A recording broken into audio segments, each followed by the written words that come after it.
Okay madam. మళ్ళీ ఒకసారి నేను చెప్తాను. రికార్డ్ చేయలేదు. సారీ. Okay master. అందరికీ వెల్కమ్. మేడం వచ్చారు. మేడం సాధారణంగా ఆహ్వానించుకుందాం. నమస్తే మేడం. ఓకే మాస్టర్స్, ఈ రోజు పత్రిజీ మహిళా చైతన్యం కోసం ఒక 2 నిమిషాలు మాట్లాడి మేడంని క్లాస్ స్టార్ట్ చేయమన్నా. ముందుగా పత్రి సార్ని, పత్రి మేడంని కృతజ్ఞతలు తెలుపుకుందాం.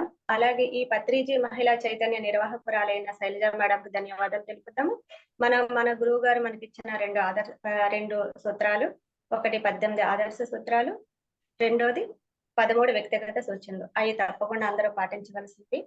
Okay master. పత్రి మేడం మార్గదర్శకత్వంలోని పత్రి గారి ఆశయాలు, ఆలోచనలు నెరవేరాలని మనస్ఫూర్తిగా కోరుకుందాం. 108 మహిళలు తయారు చేయడమే పత్రిజీ మహిళా చైతన్య యొక్క ఉద్దేశం. ఓకే మాస్టర్స్, అందరూ వీడియోలో ఆన్ చేసుకోండి. మేడం ని వెల్కమ్ చెప్దాం. అందరు మీట్ లో పెట్టండి. Okay madam. Thank you madam. Thank you so much madam. Welcome madam. ఈ రోజు మేడం ఎంచుకున్న టాపిక్ గాయత్రి మాత.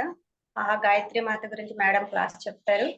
మేడం ఇంట్రడక్షన్ ఏంటంటే, మేడం ఎక్కువ సాధన కన్నా ఎక్కువ ప్రచారం, ఎక్కువ క్లాసులు చెప్తారు, ప్రచారాలు చేస్తారు.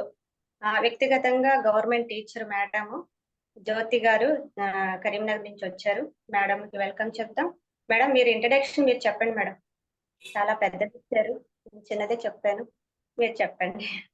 Okay, thank you very much Saritha madam. మహిళా చైతన్యం టీం అందరికీ కూడా శతకోటి ప్రణామాలు, ధన్యవాదాలు. ఇంత చక్కటి అవకాశం నాకు ఇచ్చినందుకు. అలాగే మన ప్రియతమ గురూజీ బ్రహ్మర్షి పితామహ పత్రిజీ మరియు సన్నమాలమ్మ పాదాలకి ప్రణామాలు చేస్తూ, ధ్యాన మిత్రులందరికీ కూడా మరొకసారి ఆత్మ ప్రణామాలు. నా పేరు అరుణజ్యోతి, కరీంనగర్ లో ఉంటాను, తెలంగాణ.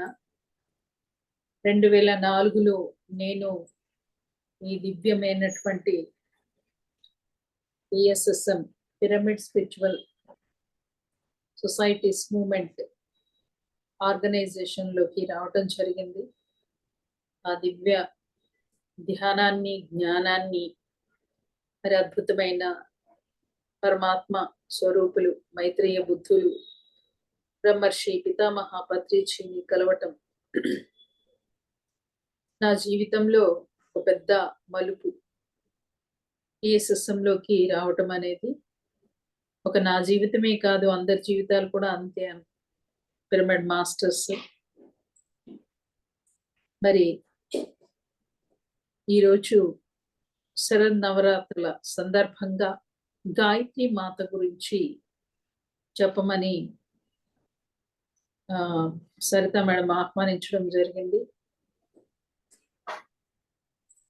ఈ శరన్నవరాత్రులు యొక్క విశిష్టత ఏమంటే, ఆధ్యాత్మిక ఎదుగుదలకు ఈ శరన్నవరాత్రులు ఎంతగానో దోహదపడుతూ ఉంటాయి. ఈరోజు దేవీమాత ఆ మూల చైతన్యం యొక్క మరి శక్తి అనేది ఎన్నో సందర్భాల్లో బహురూపాల్లో అవతరణ జరిగింది, కానీ ఉన్నదంతా కూడా ఒకటే మూల చైతన్య శక్తి. అలా అవతరణ జరిగినటువంటి అవతరణలో గాయత్రి దేవి అవతరణ ఒకటి. గాయత్రి దేవి విశిష్టత ఇంత అంత చెప్పనలవి కాదు. మరి 24 శక్తి ధారలతో కూడుకొని ఉన్నది కాక, తనదైన మళ్ళీ 3,000,000 దేవతల 24 రకాల శక్తుల్ని కూడా తాను కలిగి ఉంటుంది అని చెప్తారు. మరి గాయత్రి మాతకి అద్భుతమైనటువంటి ఒక మంత్రము, అదందరికీ తెలిసిందే. ఓం భూర్భువస్వాహ తత్సర్వితుర్వరేణ్యం భర్గో దేవస్య ధీమహి ధియో యో నః ప్రచోదయాత్. ఇది ఎంతో అద్భుతమైనటువంటి శ్లోకం. ఈ శ్లోకము నేను స్కూల్లో పిల్లలకందరికీ చెప్పేదాన్ని.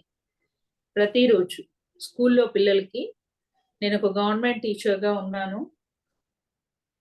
అయితే చెప్పినప్పుడు మన తెలుగు మన టీచర్సే, హిందూ టీచర్సే అబ్జెక్షన్ చెప్పారనమాట.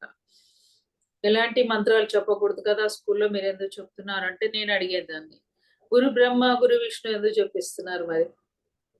అందులో బ్రహ్మ విష్ణు మహేశ్వర ఇవన్నీ ఉన్నాయి, కానీ గాయత్రి మంత్రం యొక్క ఆ శ్లోకం యొక్క మీనింగ్ చాలా అద్భుతమైనటువంటి భావం దానికి. అందులో ఏ దేవత పేరు కూడా లేదు. మళ్ళీ ఆ గాయత్రి మంత్రం యొక్క విశిష్టత, అసలు దాని మహిమ ఎలా ఉంటుంది అంటే, స్కూల్లో పిల్లలందరినీ కూడా ఏదైనా ప్రోగ్రాం ఉంటే గవర్నమెంట్ తరఫున ర్యాలీలకి స్కూల్ పిల్లల్ని ఉపయోగించుకునేవాళ్ళు. ఈ గవర్నమెంట్ ఒకసారి ఇలాగే ఏదో ర్యాలీ జరిగింది. ఆ సందర్భంగా స్కూల్ పిల్లలందరినీ కూడా గ్రౌండ్ లోకి తీసుకువెళ్ళాలి. వెళ్ళాలి అంటే ఎర్రటి ఎండ. టీచర్స్ అందరూ కూడా ఎక్కువగా నాకు ప్రిఫరెన్స్ ఇచ్చేవాళ్ళు. అరుణ్జ్యోతి మేడం మీరు వెళ్ళండి, పిల్లలతో మీరు వెళ్ళండి అంటే సరే అని నేను వెళ్ళటం జరిగింది. ఆ ఎండలో పిల్లలకి గిడ్డినెస్ రావటం అన్నమాట. వెంటనే గాయత్రి మంత్రం స్టార్ట్ చేసుకోండి రా అని చెప్పాను నేను. అది స్టార్ట్ చేసుకున్నాక వాళ్ళకి 2-3 నిమిషాల్లోనే తేడా, వెరీ ఎనర్జెటిక్ అయిపోయారు పిల్లలు. వాళ్ళు ఆ ర్యాలీ తర్వాత చెప్పడం జరిగింది, మేడం గాయత్రి మంత్రంలో చాలా అద్భుతం ఉంది మేడం, ఎంత సీరియస్ గా మేము దాన్ని చాంటింగ్ చేస్తూ ర్యాలీ చేసాము, అసలు గిడ్డినెస్ ఎక్కడ పోయింది, దాహం కూడా వేసింది, నీళ్లు లేవు అక్కడ, మంచినీళ్ళు కూడా లేవు, అలాంటిది దాహం కూడా తీరిపోయింది, లాలాజల గ్రంథులు నోట్లోకి రావటం. సో అట్లా ఆ గాయత్రి మాత యొక్క ఆ మంత్రం యొక్క విశిష్టత పిల్లలు చెప్పడం జరిగింది. నా వరకు ఒకసారి ఏమైంది అంటే పన్ను నొప్పి వచ్చింది. ఒకరోజు పన్ను నొప్పి ఎంత తీవ్రంగా వచ్చింది అంటే జ్ఞానదంతం వస్తుంది, చాలా తీవ్రంగా వచ్చింది. అదేంటంటే ట్రాక్ తప్పి వచ్చింది అనమాట, పక్కకు వచ్చింది, ట్రాక్ లో రాలేదు.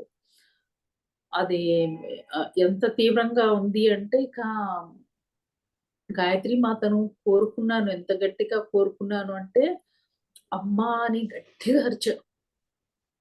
ఎంత గట్టిగా అరిచానో నాకు తెలియకుండా ఆ నేను డీప్లోకి వెళ్ళిపోయాను, నిద్రలోకి. అరిచి నిద్రలోకి వెళ్ళిపోయా. ఎంత నిద్రలోకి వెళ్ళిపోయానంటే తెల్లవారు లేచాను. ఆ గాయత్రి మాత యొక్క మహిమ అలా ఉంటుంది. ఆ నొప్పి ఎక్కడ పోయిందో నిజంగా. సో ఆ గాయత్రి మాత మరి ఈ శరణ్ నవరాత్రుల్లో ఆ మూల చైతన్యమైన దేవి మాత యొక్క ఒక్కొక్క రోజు 9 రోజులు 9 రకాల శక్తుల అవతరణల్ని మరి పూజించటం ఆనవాయితీ మనకి. మరి ఈ మహిళా చైతన్యం టీం అంతా కూడా ఈ శరద్ నవరాత్రిని ఈ రకంగా వినియోగించుకోవడం చాలా బాగుంది.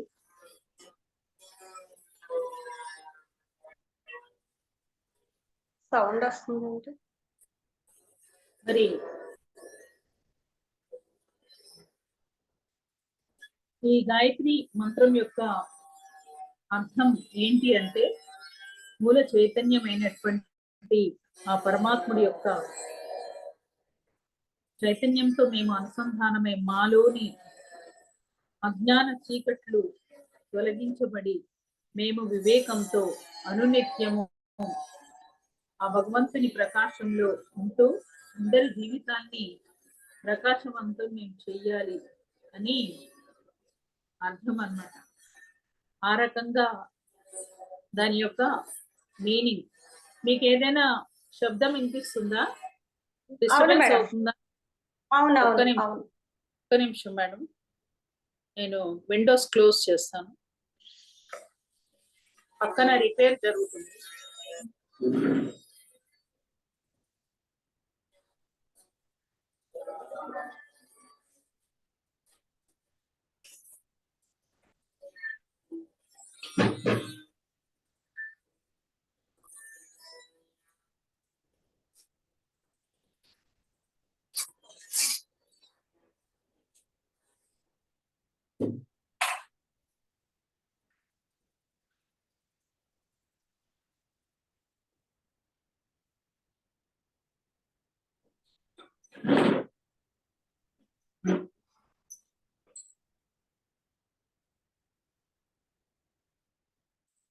ఓకే. సో ఇది గాయత్రి మంత్రం యొక్క భావము. తర్వాత 24 శక్తి ధారలు ఎంత అద్భుతంగా పనిచేస్తాయి అంటే, మనం ఆ శ్లోకం చదువుతుంటేనే మన లోపల నర్వస్ సిస్టమ్ అంతా కూడా ఉత్తేజితం అవుతూ ఉంటాయి. ఆ మంత్రాలకి ప్రకంపనలు అలా ఉంటాయన్నమాట.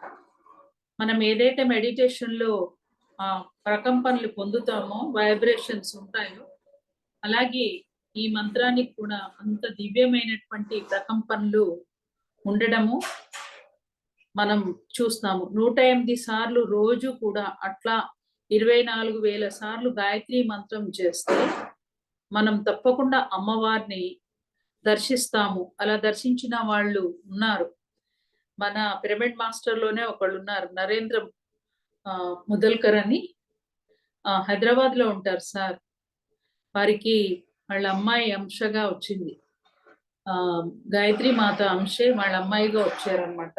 అతను కోరుకుంటాడు, అమ్మవారిని దర్శిస్తాడనమాట. అన్నిసార్లు అతను గాయత్రి మాత మంత్రాన్ని జపించి, సో దీన్ని జపించే వారిని రక్షించే మంత్రమని, తర్వాత ప్రాణాల్ని కూడా రక్షించే మంత్రముగా దీన్ని నిర్వచిస్తారు, గాయత్రి మంత్రాన్ని. అంత అద్భుతమైనటువంటిది ఈ మంత్రం. ఎన్ని మంత్రాలు ఉన్నప్పటికీ కూడా ఈ శక్తులు రకరకాల సందర్భాల్లో వివిధ రకాల రూపాలతో అవతరణ జరిగి లోక కళ్యాణం చేయటమే ఆ మూల చైతన్యం యొక్క ఉద్దేశం. మరి ఈ మూల చైతన్యాన్ని పరమాత్ముడు అనొచ్చు, లేదా దేవీమాత అనొచ్చు, లింగభేదం లేదు. మరి ఎలాంటి తత్వము ఈ మూల చైతన్యం యొక్క తత్వము అని అంటే, ఈశోపనిషత్తులో ఆ వేదాల యొక్క సారము, ఈశోపనిషత్తులోనే సారాంశం కూడా ఒకటే చెప్తుంది. ఏమని అంటే, ఈశావాస్యం ఇదం సర్వం. అంటే ఈశా, ఈశా అంటే ఈశ్వరుడు, ఇదం సర్వం అంటే ఉన్నదంతా కూడా అదే, తానై వ్యాపించి ఉన్నాడు. ఎవరు? ఈశ్వరుడు, ఆ మూల చైతన్యము. ఎక్కడ అంటే సర్వము తానై విస్తరించి ఉన్నాడు, ఉన్నది, ఎలాగైనా అనుకోవచ్చు. ఆ ఈశ్వర తత్వము చెట్లు, పుట్టలు, సముద్రాలు, నదులు, వివిధ లోకాలు, సజీవ పదార్థాల్లోనూ నిర్జీవ పదార్థాల్లోనూ కూడా ఆ ఈశ్వర తత్వమే తానై విస్తరించి ఉంది. దీన్నే తత్ అని చెప్తారు. సంస్కృతంలో తత్ అంటే అదే నీవు అని అర్థం. అదే నీవు అంటే ఏది? ఈ చరాచర సృష్టిని ఏదైతే సృష్టించిందో ఆ మూల చైతన్యమే నీవు, అదే నీవు. నీవు అంటే ఎవరు? ప్రతి ఒక్కళ్ళం నేనే అని చెప్పుకోవాలి. నేనే అంటే మరి మన లోపల ఉన్నదేంటి? మన లోపల ఉన్నది జీవుడు. జీవుడని ఎవరినంటారు? మన లోపల మానవుడు అంటే 3 అంశాలు: శరీరము, మనస్సు, ఆత్మ. శరీరము, ఈ దేహము తల్లిదండ్రి నుంచి వచ్చింది, వారి జీన్స్ తో. కానీ దీనికి స్వయం ప్రతిపత్తి లేదు, స్వయం నిర్ణయాలు తీసుకోలేదు. దీనికి ఒకళ్ళు కాషన్స్ ఇస్తే ఇది వర్క్ చేస్తుంది, దీనికి ఒకళ్ళు కాషన్స్ ఇస్తే ఆ కాళ్ళు నడుస్తాయి. అటు నడువు అంటే అక్కడ ఊబి ఉంది నేను వెళ్ళను అని అనవు, కాళ్ళు వెళ్ళిపోతాయి. ఈ చేతిలో కత్తి పెట్టి పొడు అంటే ఇది పొడుస్తుంది, నాకు పాపము అని ఈ చెయ్యి అనదు.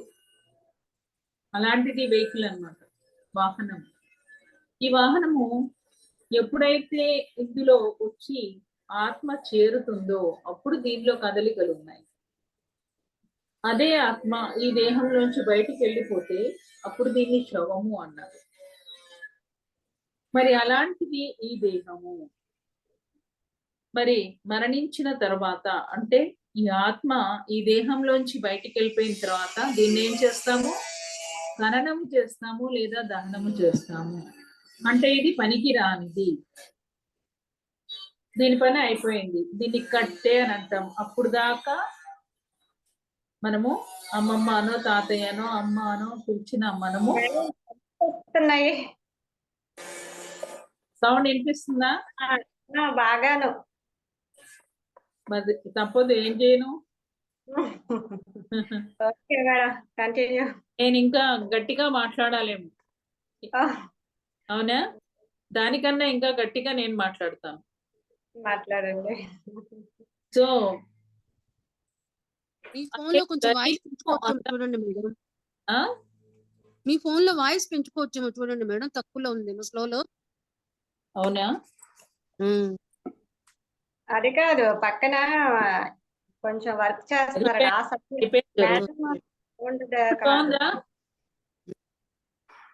ఇప్పుడు బాగుందా? Okay madam, continue. Okay madam. So ఈ దేహము మరి దాన్ని కట్టే అని, ఇది అశాశ్వతము అని, ఇది నిత్యము కానిదని అనుకున్న ఈ దేహానికే మనం అలంకరణ చేస్తాము. ఆ శరీర తత్వంతోనే జీవిస్తాము. ఆ శరీర సంబంధంతో ఉన్నటువంటి మన వాళ్ళ మీద మమకారానుబంధాలు పెంచుకుంటాము.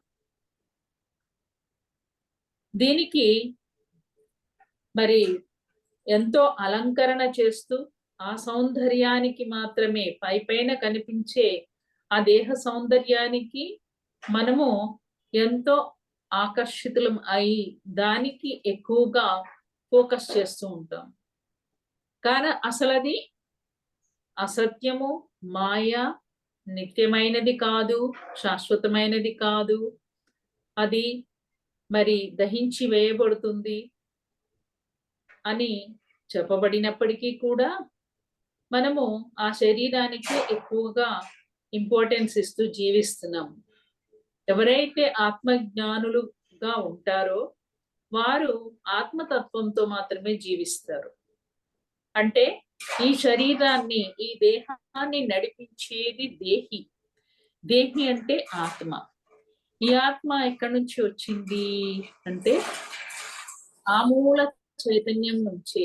తత్ అన్నారు కదా, నీవు అదే, అదే నీవు. ఏదైతే చరాచర సృష్టికి మూలమై ఉన్నాడో, తానే సృష్టి, తానే స్థితి, తానే లయగా ఉండి మరి ఈ సృష్టి అంతా కూడా అనంతంగా విస్తరిస్తూ అనుక్షణం ఉందో ఆ మూల చైతన్యం నుంచి ఒకానొక శకలంగా మనందరి ఆత్మలు వచ్చాయి. మరి ఆ మూల చైతన్యం ఒక తత్వం ఏంటి అంటే అనంతమైన చైతన్యము, అనంతమైన శక్తి, అనంతమైన జ్ఞానం. అది ఆ లక్షణం. అక్కడి నుంచి వచ్చినటువంటి మన ఆత్మ కూడా అదే లక్షణం ఉంది. ఏంటది అంటే అనంతమైన శక్తి, అనంతమైన జ్ఞానము ఆ ఆత్మలో ఉన్నాయి. ఆ ఆత్మ ఎప్పుడైతే మన దేహంలోకి వచ్చి చేరుతుందో అప్పుడు దేహంలో కదలికలు మొదలవుతాయి. దేహంలో వచ్చి చేరినటువంటి ఆ ఆత్మని జీవుడు అంటారు లేదా జీవాత్మ అని పిలుస్తారు. మరి ఈ జీవాత్మే ఆ పరమాత్మ అని తెలియచెప్తుంది 4 వేదాల్లోని 4 మహావాక్యాల్ని. ఆ 4 వేదాలు వాటి ఉపనిషత్తుల్లోని సారాంశాన్ని 4 వాక్యాల్లో చెప్పారు. ఏంటి అంటే ప్రజ్ఞానం బ్రహ్మ, అయమాత్మ బ్రహ్మ, తత్వమసి, అహం బ్రహ్మస్మి. ఈ 4 వాక్యాలు మొత్తం 4 వేదాలు ఉపనిషత్తుల్లోని సారాంశాన్ని తెలియచేశాయి. అదే ఏం చెప్తుంది ప్రజ్ఞానం బ్రహ్మ అంటే ఈ మిగతా 3 వాక్యాల్లోని సారాంశం ఏంటి, ఇవేం చెప్తున్నాయి అనే ప్రజ్ఞని ఇది తెలుపుతుంది. ప్రజ్ఞానం బ్రహ్మ. అలాగే అయమాత్మ బ్రహ్మ అంటే నేనే ఆ బ్రహ్మను. అయమాత్మ అంటే నేను ఆ బ్రహ్మను. ఏ బ్రహ్మ? 3 తలలున్న సృష్టికర్త బ్రహ్మ కాదు, పరం బ్రహ్మ, బ్రహ్మన్. ఈ చరాచర సృష్టికి మూలమైనటువంటి ఆ మూల చైతన్యానికి మరొక పేరు కూడా ఈశ్వరుడు అంటారు, బ్రహ్మన్ అంటారు, రకరకాలుగా పిలువబడతాడు. అలా ఆ బ్రహ్మన్ నేనే అని తెలియచెప్తుంది. తత్వమసి మరొక వాక్యం అంటే నువ్వు కూడా అదే. ఏది? ఈ చరాచర సృష్టికి మూలమైనటువంటి ఆ ఈశ్వరుడు కూడా నువ్వే. నేనే కాదు, నువ్వు కూడా అదే. ఇక అహం బ్రహ్మస్మి అంటే స్వయం నేను ఆ పరబ్రహ్మని అని తెలియచెప్తున్నాడు. 4 వాక్యాల సారాంశం ఒకటే, వివిధ రకాలుగా తెలియచెప్తున్నారు. అంతా తానై నేనై ఉన్నాను. ఈశావాస్యం ఇదం సర్వం యత్కించ జగత్యాం జగత్. సజీవ నిర్జీవ పదార్థాల్లో చెట్టు పుట్ట, ఆ సముద్రము, నీరు, ఎడారు, కణ కణము, అణువణువు కూడా నిండి ఉన్నది ఆ ఈశ్వర తత్వమే. అలా మొత్తం తానై నిండి ఉన్నాడు. ఎవరు? ఈ ఆత్మే ఆ పరబ్రహ్మ. మరి ఇంత చక్కగా చెప్తున్నటువంటి ఈ ఆత్మ యొక్క విశిష్టతని మనకి ఎవరు తెలియచెప్పలేదు చిన్నప్పటి నుంచి కదండి. ఈ ఆత్మ బయటికి వెళ్ళిపోతే ఇది శవమే. మరి ఈ ఆత్మ యొక్క గొప్పతనాన్ని మరి భగవద్గీతలో కూడా చెప్పి ఉన్నారు. అంతా తానే ఉన్నాను అని చెప్పాడు కదా. అహమాత్మ గుడాకేశ, నిద్రను జయించిన వాడా అహమాత్మ, అన్ని ఆత్మల్లో నేనై ఉన్నాను అని తెలియచెప్తాడు. చూడండి, భగవద్గీతలో కూడా ఉంది. కానీ ఆ భగవద్గీత ఎవరు చెప్పరు మనకి. ఆత్మ గురించి ఎవరు చెప్పరు, భగవద్గీత గురించి కూడా ఎవరు చెప్పరు. కానీ పత్రిజీ మనకి ఆత్మ యొక్క విశిష్టతను తెలియచేసే జ్ఞానాన్ని ప్రాక్టికల్ గా చేపించారు. ఆత్మ యొక్క విశిష్టతను తెలియచేసే థియరీ అయిన భగవద్గీతను కూడా మనకి పరిచయం చేశారు సార్. ఆ భగవద్గీతలో ఆత్మ యొక్క విశిష్టత ఎంత అద్భుతంగా చెప్పబడిందో. ఒక చిన్న మిషన్ కొనుక్కుంటేనే అందులో ఉన్న స్విచ్లన్నీ వాడి చూస్తాం, ఇది దేనికి, ఇది దేనికి, ఇది దేనికి ఉపయోగపడుతుంది అని. కానీ మనిషి జీవితంలో ఆత్మ అనేది ఒకటి ఉంది, ఇది దేనికి అని ఎవ్వరికీ ఆలోచన రాదు. ఇది ఎందుకుంది, దీని పని ఏంటి తెలియచెప్పినా కానీ వినలేదు మనం ఆత్మ గురించి. భగవద్గీతలో ఎంత చెప్తాడు, యోమాం పశ్యతి సర్వత్ర సర్వంచమై పశ్యతి తస్యాహం ప్రణశ్యామి సచమేన ప్రణశ్యతి. అంటే యోమాం పశ్యతి సర్వత్ర, అన్ని జీవుల్లో నేనే ఉన్నాను, అంతటా నేనే ఉన్నాను, నాలో అన్ని ప్రాణులు ఉన్నాయి, సమస్త జీవరాశుల్లో తనలో అన్ని ప్రాణుల్ని ఎవరైతే చూసుకుని తమ యొక్క ఆత్మ పరివ్యాపకతని గుర్తిస్తారో, అంటే అప్పటిదాకా ముగ్గులో ముడుచుకుని ఉన్న మన యొక్క ఆత్మ చైతన్యము వికసించడం మొదలు పెడుతుంది. ఆత్మ చైతన్యము అనంతంగా విస్తరించడం అది మనము గమనిస్తాము. అంటే ఆత్మానుభూతిలోకి వెళ్తాము మనము. ఇన్నాళ్ళు మనకు ఆత్మానుభూతి లేదు. ఆత్మానుభూతిని మనం పొందాలి. అది ఎక్కడ పొందుతాము? కేవలం మనం అంతర్ముఖం అయినప్పుడు మాత్రమే. ఎప్పుడైతే మరి అలా చూడగలిగినప్పుడు తన లోపల అన్ని జీవరాశుల్ని, అన్ని జీవరాశుల్లో తనని ఎవరైతే దర్శిస్తారో వారు మరి శ్రీకృష్ణుడికి అతనికి తేడా ఏమీ లేదు. అంటే అతను పరమాత్మ స్వరూపుడుగా బడటం కాదు, ఆల్రెడీ పరమాత్ముడే, తెలుసుకుంటాడు అనమాట తాను పరమాత్మని అని. అందుకే సార్ ఏం చెప్తారు, my dear friends, my dear masters and my dear God's అని చెప్తారు. ఓ నా భగవంతుల్లారా, నేను తెలుసుకున్నాను, మీరు ఇంకా తెలుసుకోలేదు అని చెప్తారు. మరొక శ్లోకము, మన్మనాభవ మద్భక్తో మధ్యాజీమాం నమస్కురు అని. అంటే ఈ శ్లోకంలో ఏం చెప్తున్నారంటే, నీ ఆత్మకి పూర్తిగా నువ్వు శరణాగతి అయి భక్తి భావంతో ఉండు. నీ ఆత్మతో దాన్ని పూజించు, దానికి నమస్కరించు. అప్పుడు నువ్వు ఆత్మ సాక్షాత్కారాన్ని పొందుతావు, ఆ పరబ్రహ్మని పొందుతావు. పొందినప్పుడు శ్రీకృష్ణ పరమాత్ముల వంటి ఎంతో మంది మహానుభావులు వారి యొక్క సందేశాల్ని నువ్వు వినగలవు. ఒక అడుగు నువ్వు ముందుకేస్తే 10 అడుగులు దిగి వచ్చి వాళ్ళు నీతో కనెక్ట్ అయ్యి నీకు ఇంకా ఆత్మ ఎదుగుదల చేయటంలో సహాయం చేస్తారు అని మరొక శ్లోకం. సర్వధర్మాన్ పరిత్యజ్య మామేకం శరణం వ్రజ అహం త్వా సర్వ పాపేభ్యో మోక్షయిష్యామి మా శుచః. ఈ శ్లోకంలో కూడా ఆత్మ గురించి తెలియచెప్తాడు. ఎంత బాగా చెప్తాడంటే, సర్వధర్మాన్ పరిత్యజ్య, నీదైన స్వధర్మాల్ని ఒకంత పక్కన పెట్టి. ఏంటి స్వధర్మాలు అంటే, నీ శరీర ధర్మము, నీ మనోధర్మము, నీ ప్రాపంచిక బాధ్యతలు, ఇవన్నీ కూడా కొంచెం పక్కన పెట్టి, సర్వధర్మాన్ పరిత్యజ్య, మొత్తానికి వదిలేమనట్లే, కాస్త పక్కన పెట్టి. అంటే ఎంతసేపు ప్రాపంచిక జీవితమే కాదు, ఏం చేయమంటున్నాడు, నీ ఆత్మని పూర్తిగా శరణు వేడుకో, పూర్తి శరణాగతిక. ఎంతగా శరణాగతి అవ్వాలి అంటే, నీ చిత్తవృత్తి నీ అక్కడ ఏమవుతుంది, శూన్యమవుతుంది. చిత్తవృత్తి నిరోధమవుతుంది. యోగ చిత్తవృత్తి నిరోధ అన్నాడు పతంజలి మహానుభావుడు. అంటే యోగము అంటే ఎవరికైతే చిత్తవృత్తి నిరోధం అవుతుందో, ఆలోచన రహిత స్థితిలోకి వెళ్తారో, ఎలాంటి ఆలోచనలు లేకుండా ఉంటారో వాళ్ళ చిత్తము, అప్పుడు వాళ్ళకి ఏమవుతుంది అంటే, ఆత్మలోని అనంతమైన శక్తి అనుసంధానం అవుతుంది. అదంతా మనకి ప్రాక్టికల్ గా అనుభవం ఉంది పిరమిడ్ మాస్టర్స్ కి. చూడండి, భగవద్గీత అంతా థియరీ అయితే, ధ్యానము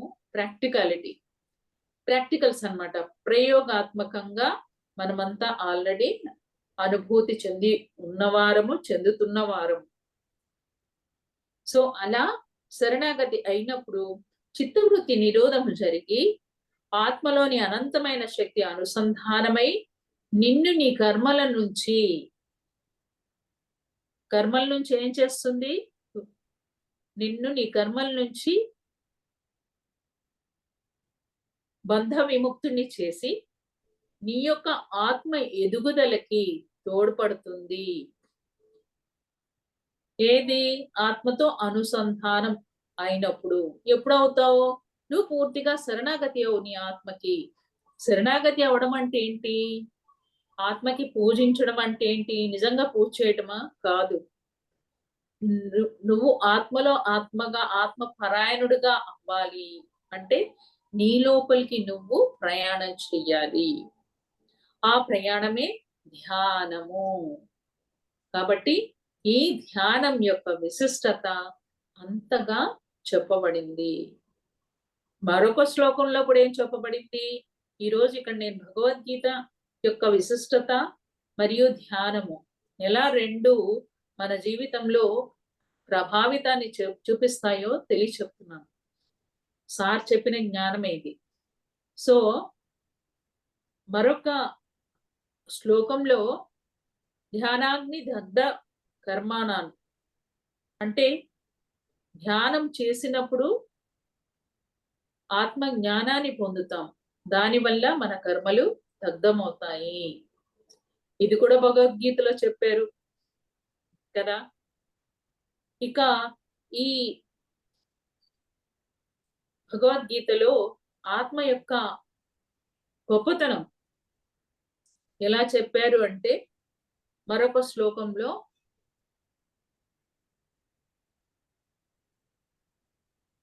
నయనం చిందంతి శస్త్రాణి నయనం దహతి పావకః. ఈ శ్లోకం నాకు పూర్తిగా రాదు. అంటే ఆత్మ ఎలాంటి అస్త్ర శస్త్రాలకి ఛేదించబడదు, ఎలాంటి ఆయుధాలు ప్రయోగించబడినా ఆత్మ చనిపోదు. దానికి అసలు చావు పుట్టుకలు లేవు. అది నీటిలో మునగదు, నీరేమి తడపజాలదు ఆత్మని, అగ్ని దహింపజాలదు. అంటే పంచభూతాలు కూడా దాన్ని ఏమీ చేయలేవు, దానికి మరణమే లేదు. అంటే అది నిత్యమైనది, సత్యమైనది, సనాతనమైనది ఆత్మ అని ఆత్మ యొక్క గొప్పతనం అంతగా తెలియచెప్తారు భగవద్గీతలో. మరి అలాంటి ఆత్మే ఆ పరబ్రహ్మ అని తెలియచెప్తున్నారు. ఏమని? అహం బ్రహ్మస్మి, నేనే ఆ పరబ్రహ్మని. ఎలాంటి పరబ్రహ్మని? నా లోపల ఏదైతే ఈ అనంతమైన చైతన్యానికి మూలమై ఉన్నాడో, ఎవరైతే ఈ సృష్టి చేసి ఉన్నాడో, ఈ సృష్టికి తాను స్థితిగా ఉంటూ ఉన్నాడో, అవసరమైన చోట లయకారుడిగా ఉంటూ లయాన్ని సృష్టిస్తూ మళ్ళీ మళ్ళీ సృష్టికి దారులు తీస్తూ ఉన్నాడు. అలాంటి మూల చైతన్యమే నేను. అహం బ్రహ్మస్మి, ఆ బ్రహ్మాన్ని నేనే అని తెలియచెప్తున్నాడు. తత్వమసి, నువ్వు కూడా అదే బ్రహ్మానివి. అంటే అన్ని ప్రాణుల్లో కూడా ఆ మూల చైతన్యమే ఉన్నది, అక్కడున్న పదార్థమే, ఆ బ్రహ్మ పదార్థమే అంతటా ఉంది. సజీవ పదార్థాల్లోనూ నిర్జీవ పదార్థాల్లో కూడా ఉంది. మరి పరమాత్మ యొక్క లక్షణం ఎలాంటిది? ఆ దివ్యత్వం ఎలాంటిది? దాని యొక్క గుణం ఎలా ఉండాలి? అది చెప్తున్నాడు. ఏమని? తేన త్యక్తేన భుంజీదా, తేన త్యక్తేన భుంజీదా అంటే నువ్వు ఆహారం తీసుకునేటప్పుడు ఇది అందరిది అనుకొని తీసుకోవాలి అని చెప్తాడు. నాదే అనుకొని తింటాం మనం. బా, నాకు ఆలు ఫ్రై అంటే ఎంత ఇష్టమో, బా ఇంకా పెట్టుకో, అవతల ఉందా లేదా అనేది నాకు అవసరం లేదు, పెట్టుకొని తినేయటమే. ఇంకా మిగిలింది అనుకో ఫ్రిడ్జ్ లో పెట్టుకొని దాచుకొని మర్నాడు కూడా తింటాం. అదే వాచ్మన్కో పరమ్మాయికో పక్క వాళ్ళకి ఇవ్వచ్చు కదా. నాది కూర. ఏమంటున్నాడు? నువ్వు భుజించేటప్పుడు ఇది అందరిది అనుకొని భుజించు అని చెప్తున్నాడు. నాకైతే గూస్ బంప్స్ వచ్చాయి ఈ వాక్యం విన్నప్పుడు. అసలు ఎప్పుడు అలాంటి భావన వస్తుందా మనకి? అందులోకి తినే టైం యావగా దాని మీద పడి అటాక్ చేయడమే తెలుసు. ఇది అందరిది అనే భావనే. సాయిబాబా ఏమంటారంటే, ఈ వాక్యం నేను విన్నప్పటి నుంచి అది అనుకోవడం మొదలు పెట్టా. ఎవరికైతే ఆకలిగా ఉంటుందో, మరి నేను తీసుకునే ఈ ఆహారము వారందరి ఆకలి తీర్చుగాక అని ప్రార్థన చేసుకొని తిను అని చెప్తారు షిరిడి సాయినాథుల వారు. దాని అర్థం కూడా అదే. ఈ గాలి నాదా? కాదు. ఆకాశం నాదా? కాదు. ఏది నీది కాదు. ఈ శరీరమే మనది కాదు. ఈ ఆత్మ మనది కాదు. మరి ఏది మనది? ఏది కాదు. అందుకే నువ్వు భోజనం చేసేటప్పుడు ఇది అందరిది, నాది అనే దాన్ని వదిలేయి. నాది అనే భావనని వదిలేసే. ఇంకా నీది అంటూ ఏమీ లేదు, ఇది అందరిది. ఇంకా ఏం చెప్తాడు అంటే, ఈ శరీరం కూడా నీది కాదు అని చెప్తారు. ఇక్కడైతే ఇంకా జల్లు మంది.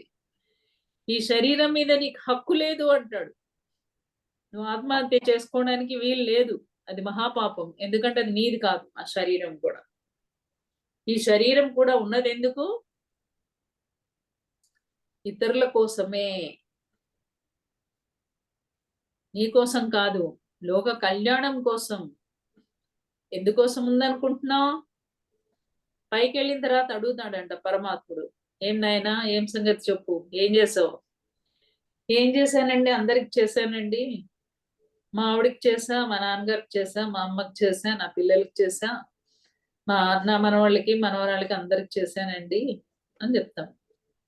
అది నీ ధర్మము, అది నీ కర్తవ్యము, నువ్వు చేయాల్సిందే అది. ఎదురింటి వాళ్ళకి ఏం చేసావు, పక్క వాళ్ళకి ఏం చేసావు, సమాజానికి ఏం చేసావు? అయ్యో నాకు అసలు టైమే దొరకలేదండి, ఏం చేయలేదండి. పో, మళ్ళీ పో, 10 జన్మలు ఎత్తినా అంటాడు పరమాత్ముడు. అంటే లోక కళ్యాణము, సేవకి అంత ప్రాధాన్యత ఉంది మన యొక్క ఆత్మ ఎదుగుదలకి. ఆ ముక్తి మోక్షం పొందడానికి చేయవలసింది ఏంటయ్యా అంటే సేవ. అది లేకపోతే జీవితంలో మళ్ళీ మళ్ళీ మనం జన్మ ఎత్తాల్సిందే. సో ఆ శ్లోకం అంత అద్భుతంగా ఉంది చూడండి. ఈశోపనిషత్తులోని ఆ శ్లోకము, ఈశావాస్యం ఇదం సర్వం, అంతా ఆ ఈశ్వరుడై నిండి ఉన్నాడు అంతటా. ఈశావాస్యం ఇదం సర్వం యత్ కించ జగత్యాం జగత్. ఏ కొంచెం భూభాగం ఉన్నా, నీరు ఉన్నా ఇక్కడ ఉన్నాడు అంటే అంతటా ఉన్నాడు. తేన త్యక్తీన భుంజీదా, నువ్వు తీసుకునే ఆహారం ఇది నాది కాదు, అందరిది అనుకో. మా గృదః, మా గృదః కశ్యప సిద్ధస్తు. అంటే ఇంకా ఏం చెప్తున్నాడు? ఎవరి సంపద లాక్కోకు, అన్యాయంగా ఎవరి సంపద, చెమ్మటోడ్చి కష్టపడి సంపాదించిన సంపదని నువ్వు లాక్కోకు, దాని మీద నీకు హక్కు లేదు. ఆ సంపదని లాక్కోకుండా ఉండడమే కాదు, వారి సమయాన్ని కూడా నువ్వు లాక్కోవద్దు. అనుమతి అడిగి మాట్లాడండి. కొంతమంది రాగానే మొదలు పెడతారు. ముఖ్యంగా పిరమిడ్ మాస్టర్లకు అలవాటు అయిపోయింది ధ్యానం గురించి చెప్పడం. ఎవ్వడు కనిపిస్తే వాళ్ళకి మొదలు పెడతాం, ఇక చెప్తానే ఉంటాం చెప్తానే ఉంటాం చెప్తానే ఉంటాం.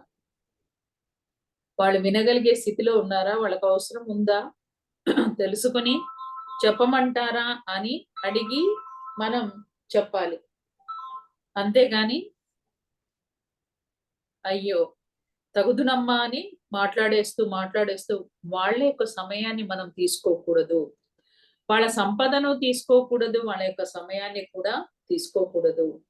చూడండి ఎలా ఉండాలి, ఎలా ఉండకూడదు అనేది మన వేదాల్లోని ఉపనిషత్తులు ఎంత అద్భుతంగా మనకి తెలియచెప్తున్నాయి.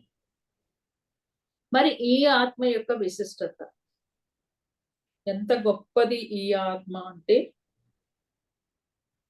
ఇన్నాళ్ళు మనకు తెలియలా ఎందుకుంది దుఃఖం జీవితంలో. మరి ఇదివరకు నేను వచ్చానా తెలీదు, మళ్ళీ వస్తానా తెలియదు, పోనీ మళ్ళీ రావడం మంచిదా తెలీదు, రాకుండా ఉండడం మంచిదా తెలీదు, మళ్ళీ వీళ్ళతోనే వస్తామా తెలీదు, మారతారా పాత్రలు తెలీదు. ఒక చిన్న ప్రయాణానికి ఎక్కడికి వెళ్తున్నారండి అంటే చెప్తాం, మార్కెట్కి వెళ్తున్నామండి, ఫలానా వాంట్లో వన్డే వర్క్షాప్ అండి, లేదా ధ్యాన మహాయాగం అండి, కైలాసపురి వెళ్తున్నామండి అని చెప్తాం. కానీ ఇంత పెద్ద జీవన ప్రయాణం అసలు ఎందుకు పుట్టాము భూమండలం మీద, ఏంటి మన పర్పస్? అందరూ పుట్టాము ఎగేసుకుంటా, తన్నుకొని చస్తా, ఒకరికొకడు లాక్కుంటూ పీక్కుంటూ, నువ్వు నాకింత దుఃఖాన్ని ఇస్తావా, ఇంతకంటే ఎక్కువ నీకు ఇస్తాను, నేనేం తక్కువ తిన్నానా అన్నట్లుగా ఇండియా వర్సెస్ పాకిస్తాన్ లాగా కొందరితో మరికొందరితో ప్రాణప్రదంగా ప్రేమగా, మరికొందరితో ఎలాంటి సంబంధం లేకుండా ఇన్ని రకాలుగా ఈ మనిషి అందరితో వ్యవహరిస్తూ ఉన్నాడు. ఎటొచ్చి దుఃఖమే ఉంది జీవితంలో ఎన్ని చేసినా గాని. మరి కారణం ఏంటి అంటే సత్యం తెలియకపోవటం. ఏంటా సత్యము? నేను ఎందుకు వచ్చాను అది తెలవలే మనకి. ఎందుకు వచ్చాను? మార్కెట్కి వెళ్ళావు సంచి పట్టుకొని. ఎందుకు వచ్చావో తెలిస్తే ఆ మార్కెట్లో ఏం కొనుక్కోవాలో అది కొనుక్కొని ఇంటికి వచ్చేస్తాం. Purpose solved. కానీ ఈ జన్మకి ఈ భూమి మీదకి ఎందుకు వచ్చాం? మన ప్రణాళిక ఏంటి? అది మనం తెలుసుకోలేదు. అరే తెలుసుకునేది ఏముందండి? మా అమ్మమ్మ, మా నానమ్మ, మా తాతయ్యలు వీళ్ళందరినీ చూడలేదా? పిల్లల్ని పెళ్లిళ్ళు చేసుకోవాలి, పిల్లల్ని కనాలి, వాళ్ళ పెళ్లిళ్ళు చేయాలి, మనవాళ్ళు మనవరాల్ని చూసుకోవాలి, కుక్కిలో పడాలి, చచ్చిపోవాలి. అంతే కదండి. అదా జీవితం. పోనీ మళ్ళీ వస్తావా అంటే వామో ఇంకానా మానవ జన్మ మేము ఎత్తమండి బాబు అంటే ఎందుకు అంత దుఃఖపూరితమైంది? దుఃఖరాహిత్యం చేసుకోవచ్చుగా. సార్ చెప్తారు, భూమండలం మీద పుట్టింది, జన్మ తీసుకుంది వైభవంగా జీవించడానికి. ఎంజాయ్ చెయ్యండి. ప్రతిదీ కూడా ఎంజాయ్మెంటే. ఇప్పుడు ఎవరైతే ధ్యానం చేస్తున్నారో వాళ్ళ అనుక్షణం జీవితాన్ని వైభవంగా జీవిస్తున్నారు. అంతఃపూర్వం దుఃఖమే ఉండింది, కానీ ఇప్పుడు మనకి తెలిసింది ఎలా జీవించాలి, ఎలా తినాలి, ప్రతి క్షణంలో ఎలా ఉండాలి. ఆనందము దొరికేది మనకి ఈ క్షణంలోనే, వర్తమానంలోనే. లేదండి మా అబ్బాయి పెళ్లి కావాలి, మా అమ్మాయికి పెళ్లి కావాలి, ఇద్దరికి జాబులు రావాలి, ఆ కోడలు అల్లుడికి కూడా పెద్ద ఉద్యోగాలు ఉండాలా, సెటిల్ అవ్వాలా, మేము పెద్ద ఇల్లు కట్టుకోవాలా, బెంచ్ కారు కొనుక్కోవాలా, అప్పుడు నాకు ఆనందం అండి. అప్పటిదాకా నా జీవితానికి ఆనందం లేదండి. ఈ క్షణమే పుట్టుక్కమంటావేమో, అయిపోయింది. ఏది నీ ప్రణాళిక? అప్పటి వరకు నువ్వు ఉంటా అనుకున్నావా? ఎవరి ప్రణాళికలు పట్టుకుని ప్రకారంగా వాళ్ళ జీవితాలు ఉంటాయి, వాళ్ళ కర్మలు ఉంటాయి. అందుకే అప్పోదీపు భవ అన్నారు సార్. ఎవరి జీవితాన్ని వాళ్ళే ఉద్ధరించుకోవాలి. ఎంత హస్బెండ్ అయినా, ఎంత భార్య అయినా, ఎంత పిల్లలైనా ఎవరి జీవితాల్లో మనం వేలు పెట్టడానికి లేదు. ఎవరి కర్మల్ని వాళ్ళే దగ్ధం చేసుకోవాల్సిందే. ఏ సాయినాథుడు రాడు, ఏ ఏడుకొండల వాడు కూడా రాడు. మన కర్మలు మనం దగ్ధం చేసుకోవాలి. లేదండి నేను హీలింగ్ చేస్తానండి, హీలింగ్ చేసావా వాళ్ళ బురద నీకు అంటుతుంది. అలా సార్ వాళ్ళ అమ్మాయి గత జన్మలో ఎవరికో హీలింగ్ చేసి క్యాన్సర్ తెచ్చుకొని తాను దేహాన్ని వదిలేసిందంట. చెప్పారు సార్, ఎప్పుడు ఎవరికి కూడా హీలింగ్ చేయకూడదు, సరి అయిన ధ్యానమే చెయ్యాలి. No guided meditation. ఆ సరి అయిన ధ్యానం చేసినప్పుడే మనం అంతర్ముఖమవుతాము, మన లోపలికి మనం వెళ్తాము.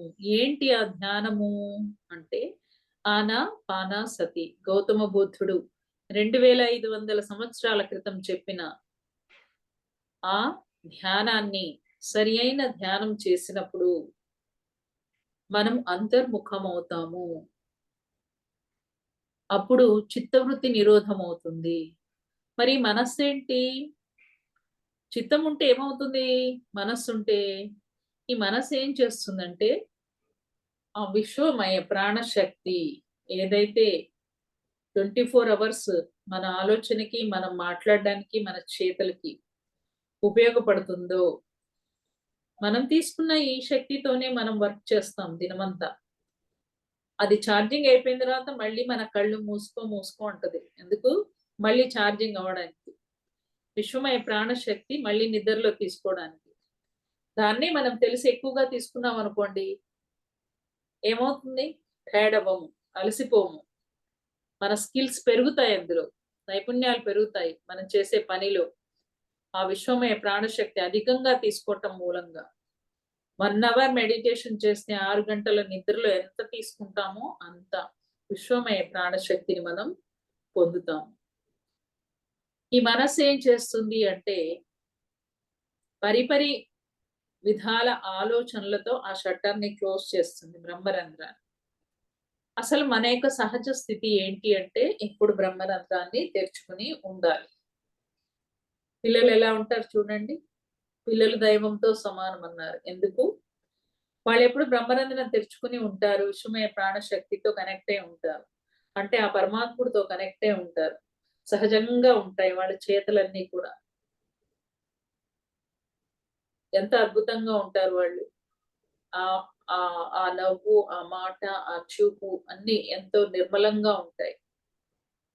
మనం అది అయిపోవాలా. అది ఎప్పుడవుతాము? ఎప్పుడు కూడా ఈ బ్రహ్మరంధ్రం తెరుచుకుని ఉంచుకుంటే. సాధ్యమా? లేదు. ధ్యానంలోనే కొట్టుకొని కూర్చుంటే ఎప్పుడుకో ఆలోచన రహిత స్థితి అవుతుంది. ఈలోగా అలారం పెట్టుకుంటాం. అమ్మయ్య 1 అవర్ అయింది, లేద్దునా అన్నట్టుగా లేచేస్తాం. అమ్మయ్య ఈ రోజు ధ్యానం అయిపోయింది. అది మన ధ్యానం. ఇంకా యోగీశ్వరుడు ఎప్పుడు అవుతాం? శుద్ధే కాలేదు. గత జన్మల్లోని బ్లాక్స్ అన్ని ఇంకా క్లియరే కాలేదు. ఇంకా నొప్పులే వస్తున్నాయి బాడీలో. అంటే ఇంకా హీలింగ్ ప్రాసెస్ జరుగుతా ఉంది. ఇంకా సప్త శరీరాలు, సప్త చక్రాలు, సప్త ధాతువులు, సప్త రకాల కణజాలాలు, ఆ సప్త రకాల గ్రంథులు ఇవన్నీ శుద్ధి కావాలి. కార్యకారణ సంబంధం లేకుండా జరిగినటువంటి ఆ పాపపు కర్మల నుండి పుణ్యకర్మాల నుంచి విడుదల కావాలి అంటే పరమాత్ముడు మనకు ఒక అద్భుతమైనటువంటి స్కీమ్ ఇచ్చాడు. అదే ధ్యానము. ఏంటిచ్చాడు? ధ్యానము. ఆ ధ్యానాన్ని గట్టిగా పట్టుకోండి. ఈ ధ్యానము అనే సాధన ప్రక్రియతో మనం మన లోపలికి వెళ్ళినప్పుడు ఏమి జరుగుతుంది? ఈ భూమి మీదకి ఎందుకు వచ్చామో ఆ ప్రణాళికలోకి చేరుకుంటాం. ఏంటి ఆ ప్రణాళిక? ప్రతి మానవుడి యొక్క ప్రణాళిక ఏంటి? అది తెలుసుకోవాలి. తెలుసుకోపోతే అది అధర్మం. ప్రతి ఒక్కళ్ళు వాళ్ళ యొక్క లైఫ్ పర్పస్ తెలుసుకోవాలి. నేను తెలుసుకున్నాను. నేను తెలుసుకున్నాక అది ధ్యాన ప్రచారం అని నా ఉద్యోగానికి నేను రాజీనామా చేశాను. సార్ యొక్క అనుమతితో. సార్ ఏమన్నారు? నువ్వెప్పుడు చేస్తావా అని చూస్తున్నాను. ఎవరు చేస్తారు ఈ పనంతా? మీ అయ్య చేస్తాడా అన్నారు సార్. అప్పుడు నాకు ఆనందం వేసింది. అబ్బా అంత పని ఉంది, అయితే నా కోసం నేను ఖచ్చితంగా చేస్తాను సార్ అని చెప్పాను. అని ఇంకా 8 years ఉందనగా రాజీనామా చేశాను ఉద్యోగానికి. చేసిన వెంటనే ఎంత అద్భుతమైన పనులు వచ్చాయో. పోలీసులందరికీ 3 నెలలు ధ్యానం నేర్పించాం. హరిద్వార్ వెళ్ళడం జరిగింది, రిషికేశ్ వెళ్ళడం జరిగింది. అక్కడ బుద్ధ పౌర్ణిమకి ప్రిపరేషన్ చేయడం జరిగింది. అది అయిపోగానే పిఎంసి అవేర్నెస్ గురించి తెలంగాణ స్టేట్ మొత్తం తిరగమన్నారు సార్. నాకు ఒక వెహికల్ ఇచ్చి అలా ఊరు తిరిగాను. ఫస్ట్ పిఎంసి అవేర్నెస్ గురించి చెప్పింది నేనే. అందరికీ కూడా ఊరికి తిరిగి చెప్పాను ఆ షేర్స్ కలెక్షన్స్ కోసమని. రెండోసారి కూడా అలా సార్ ఏది చెప్తే అది చేయటమే నా పని. సో అంత అద్భుతమైనటువంటి ప్రణాళికలో ఉన్న మనము అంతకుముందు తెగిన గాలిపటంలో ఉంది. ఎందుకు బతుకుతున్నావో తెలియదు. దుఃఖము, అభద్రతా భావము, భయము, అందరినీ తప్పుపట్టడాలు, జడ్జిమెంట్లు, ఫిర్యాదులు, ఇవన్నీ ఇప్పుడేవీ లేవు. ఒకటే లక్ష్యం, చూపు, ముందు చూపు. దేని వైపు? మన లక్ష్యం వైపు. ఏంటది? జ్ఞాన జగత్, శాకాహార జగత్, పిరమిడ్ జగత్. మనందరి దృష్టి దేని మీద? ఆ ఒక్కదాని మీదే ఫోకస్. మనందరి అడుగులు కూడా అటువైపే. శ్వాస మీద ధ్యాస పెడుతూ ఆ చక్కటి శక్తిని తీసుకుని ఆత్మలోని అనంతమైన శక్తి జ్ఞానంతో అనుసంధానం అవుతూ మనందరికీ ఏర్పరిచిన ఆ లక్ష్యం వైపుకి ఇప్పుడు ప్రయాణం. అంతఃపూర్వం అర్థం లేని జీవితం. ఇప్పుడు మన జీవితానికి ఒక అర్థం, పరమార్థం దొరికింది. సో మనస్సుని 0 చేసేసాం. ఈ మనస్సు ఎలాంటిదంటే హిందూ మనస్సు, ముస్లిం మనస్సు, క్రైస్తవ మనస్సు అని చెప్తారు సార్. ఎందుకు అంటే ఏ మతంలో పుడితే ఆ మతపు ఆచారాలు, వ్యవహారాలు ఉంటాయి. మరి జంతు బలులు ఇవన్నీ మూఢనమ్మకాలు. మరి ఆచారం అని చంపేస్తున్నాం. ఎందుకు చంపుతున్నాం? నా కష్టాలు పోవాలి. నీ కష్టాలు ఎందుకు వచ్చాయి? నువ్వు చేసుకున్న పాపకర్మలు, అజ్ఞానంతో. ఆ మూగజీవి ఏం చేసింది? నీకు రోగం వస్తే ఆ మూగజీవిని చంపేస్తే, బలి ఇస్తే పోతాయా? ఇవన్నీ కూడా మనసు ఆడే ఆటలు. సో ఎప్పుడైతే సత్యం తెలుసుకుంటామో ఇలాంటి మూఢ నమ్మకాల నుంచి బయటకు వస్తాం. కాబట్టి మనస్సు అనేది మనం జీరో చేయాలి. సో ఆత్మతో అనుసంధానం కావాలి. ఆత్మతో అనుసంధానం అయినప్పుడు ఆత్మలోని సమాచారం అంతా మనకు తెలుస్తుంది. గౌతమ బుద్ధుడు మరి తిరిగి వచ్చి కూర్చుని తన శ్వాసను గమనిస్తాడు. అనుకోకుండా తన లోపలికి ప్రయాణం చేసి మొదటి ఝామలోనే తన గత జన్మలన్నీ చూసుకుంటాడు. రెండో ఝామలో ఈ జన్మలో జరుగుతున్నటువంటి ఆ ప్రారబ్ధ కర్మలకి కారణం గత జన్మల్లో ఏమేం తప్పులు చేశాడో చూసుకున్నాడు. మూడో ఝాములో ఆయన సూక్ష్మ ప్రయాణం చేశాడు అన్ని లోకాలకి. అన్ని లోకాల్లోని జ్ఞానాన్ని తెలుసుకున్నాడు. మరి మన సంగతి ఏంటి? మన సంగతి ఏంటి? మన సాధన ఎలా ఉంది? ఎంతో సాధన చెయ్యాలి దీనికోసం. అందుకోసం ఏం చేశారు? సాధన ప్రక్రియ మనకి ఇచ్చారు సార్. 4 సాధన ప్రక్రియలు ఇచ్చారు. మొదటిది ధ్యానము. నీ లోపలికి నువ్వు ప్రయాణం చేయి.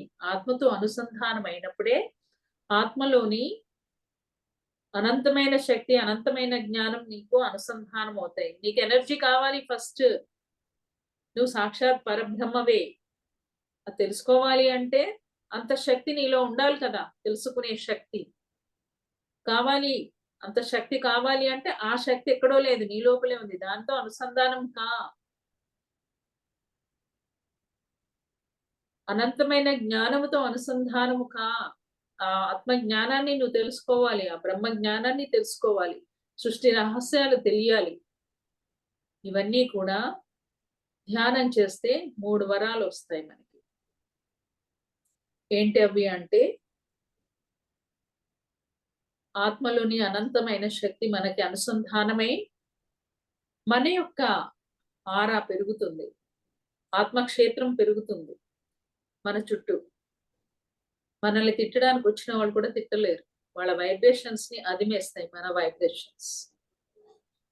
గౌతమ బుద్ధుల వారిని అంగుళిమాల్యుడని ఒక నరరూప రాక్షసుడు మనుషుల్ని వధించి వాళ్ళ యొక్క వ్రేళ్లని మాలగా వేసుకుంటాడు. అలాంటి వాడు భగవంతుని యొక్క ఆరాలోకి వస్తాడు. గత జన్మలో ఏ పుణ్యం చేసుకున్నాడు కొంచెం వచ్చేసి గౌతమ బుద్ధుడిని వధించపోతాడు. కానీ ఆ ఆరాలోకి వచ్చిన అతను పూర్తి శరణాగతి అయిపోయి ధ్యానం నేర్చుకొని ఒక గొప్ప యోగీశ్వరుడు అవుతాడు. సో మరి మనమంతా కూడా ఎందుకు వచ్చాము భూమండలం మీదికి అంటే కురుక్షేత్ర సంగ్రామంలో భగవద్గీత తెలియచేస్తాడు శ్రీకృష్ణ పరమాత్ముడు అర్జునుడికి. ఎప్పుడైతే అస్త్రశస్త్రాలు వదిలేసి నేను ఇంకా యుద్ధం చేయను, భిక్షాటన అయినా చేసి బ్రతుకుతాను, నేను ఎవరిని కొట్టలేను, అక్కడ ఉంది నా రక్త సంబంధికులు, నా సోదరులు, నా గురువు గారు, నా తాతగారు, నేను వధించలేను అంటాడు. అంటే అప్పుడు కృష్ణుడు చెప్తాడు, నీ గత జన్మలన్నీ తెలుసు, మన ఇద్దరం కలిసి ఎన్నో జన్మలు ఎత్తాము, ఆల్రెడీ వాళ్ళంతా చచ్చిపోయారు 6 నెలల క్రితమే, ఇప్పుడు కేవలం నువ్వు యాక్షన్ చేయాలంతే. అయినా నువ్వు ఎందుకు వచ్చావో నీ జన్మ ప్రణాళిక ఏంటో నీకు తెలియదు, కానీ నాకు తెలుసు. యోగి భవ అర్జున, ఆత్మజ్ఞానం నేర్చుకో, బ్రహ్మజ్ఞానం తెలుసుకో. ఎప్పుడైతే నువ్వు యోగేశ్వరుడు అవుతావో, నువ్వు ఎందుకు వచ్చావో నీకు తెలుస్తుంది. అప్పుడు నువ్వు యుద్ధం చేయగలుగుతావు అని యోగి భవ అన్నాడు. అంటే యోగీశ్వరుడికా. దాని అర్థం ఏంటి? ఒక అర్జునుడికి చెప్పాడంటే ఎవరికి చెప్పినట్టు? సమస్త మానవాళికి చెప్పినట్లు. అంటే మనందరం ఏం కావాలి? యోగీశ్వరులం కావాలి. భూమండలం మీదకి ఎందుకు వచ్చామో యోగీశ్వరులు కావడానికి, అంతేగాని కోటీశ్వరుడు కావడానికి కాదు. మాకండి ఇన్ని అపార్ట్మెంట్లు ఉన్నాయండి, ఇన్ని కార్లు ఉన్నాయండి, ఇన్ని తులాల బంగారం ఉందండి. మీకుందా అండి? ఎన్ని భూములు ఉన్నాయండి? ఎన్ని ఎకరాల భూమి ఉందండి? ఏం పంటలు పండుతాయండి? మీకు ఎంత వస్తుందండి? ఇదా? ఇందులో ఏ ఒక్కటి కూడా రాదు. మనం పైకి వెళ్తే ఇది లెక్కలోకి రాదు కదా. నువ్వు యోగేశ్వరుడు అవ్వాలి అంటే ఇవేవి అర్హత కాదు, యోగ్యత అంతకన్నా కాదు. మరి ఏంటి మన యోగ్యత? ధ్యానము. నీ లోపలికి నువ్వు ఎంతగా ప్రయాణం చేస్తున్నావు అనేది ఇంపార్టెంట్ అక్కడ. సో ఆ యోగీశ్వరుడు అవ్వడానికి మరి 4 సాధనా ప్రక్రియలు ఇచ్చారు పత్రిజీ మనకి. ఏంటి ఆ 4 సాధనా ప్రక్రియలు? నీ ఆత్మతో అనుసంధానం కావాలి. నీ ఆత్మలోని అనంతమైన చైతన్యము తో అనుసంధానమై అనంతమైన జ్ఞానాన్ని నువ్వు కనెక్ట్ కావాలి. ఆ బ్రహ్మ జ్ఞానాన్ని నువ్వు తెలుసుకోవాలి. ఇప్పుడే నీవు అనంతం అవుతావు. ఆత్మ సాక్షాత్కారమై నువ్వు యోగీశ్వరుడు అవుతావు. మరి అందుకు ఏం చేయాలి? 4 సాధనా ప్రక్రియలు. ధ్యానము. గంటలు గంటలుగా కూర్చోండి కూర్చోండి కూర్చోండి కూర్చోండి అని చెప్పారు సార్ మనకి. చెప్పారా? చెప్పారు. నేనండి ధ్యానం చేసినప్పటి నుంచి నాకు రోగాలు ఎక్కువైపోయినాయండి, కష్టాలు మరీ ఎక్కువైపోయినాయండి అని చెప్తారు. అవును, మరి ఉన్నాయని వెళ్ళిపోవాలి కదా. జన్మ జన్మలవి సంచిత కర్మలు, ప్రారంధ కర్మలు, ఆగామి కర్మలు ఇవన్నీ కూడా జీరో అయిపోవాలి.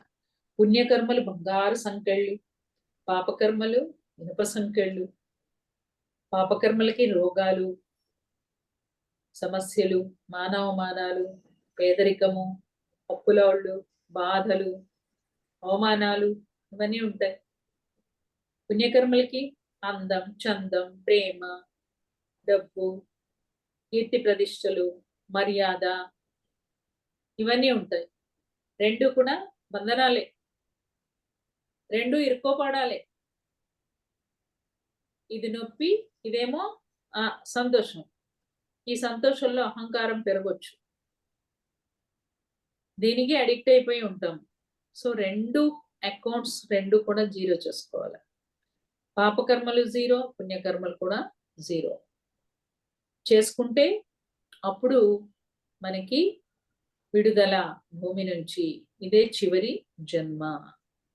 భూమి యొక్క ఈ భూమి మీదకి రావాలి అంటే ఏంటి అంటే కర్మ సంబంధం. కర్మ భూమి అన్నారు. అంటే కర్మ ఉంటేనే భూమి మీదకి వస్తాం. కర్మ లేకపోతే భూమి మీదకి రానివ్వరు. ఏదో ఒక దానితో నువ్వు అటాచ్ అయి ఉండాలి. రామకృష్ణ పరమహంస వారంట ఎప్పుడు వంట అయిందా అని 12 అవ్వగానే లోపలికి వెళ్ళి అడుగుతా ఉంటాడంట. శారదామాత ఒకరోజు అంటారంట, నువ్వేంటి నీ భక్తులను వదిలేసి ఎంతసేపు తిండి మీద దృష్టి పెట్టి వంటింట్లోకి వచ్చి వంట అయిందా అని అడుగుతావేంటి అంటే, అప్పుడు రామకృష్ణుడు అంటాడంట, నేను అడగని రోజు ఈ భూమి మీద ఉండను. అంటే వంటతో అటాచ్ అయి ఉంటాడు, భోజనంతో అటాచ్మెంట్. ఒకరోజు ఎంతకీ అడగరు అనమాట, వెళ్ళి తాను లేవడనమాట. అంటే ఇవాళ అడగలేదు అంటే అర్థం ఏంటి? ఇంకా ఆయనకి కర్మ లేదు భూమి మీద. ఈ కర్మ భూమి నుంచి ఆయన వెడలిపోయాడు. అట్లా మనమంతా కర్మతో ఉంటేనే మనమంతా భూమి మీద పుట్టాము. మా పెద్దోడు అస్సలే చూసుకోడండి, మా చిన్నోడు చూసుకుంటాడండి.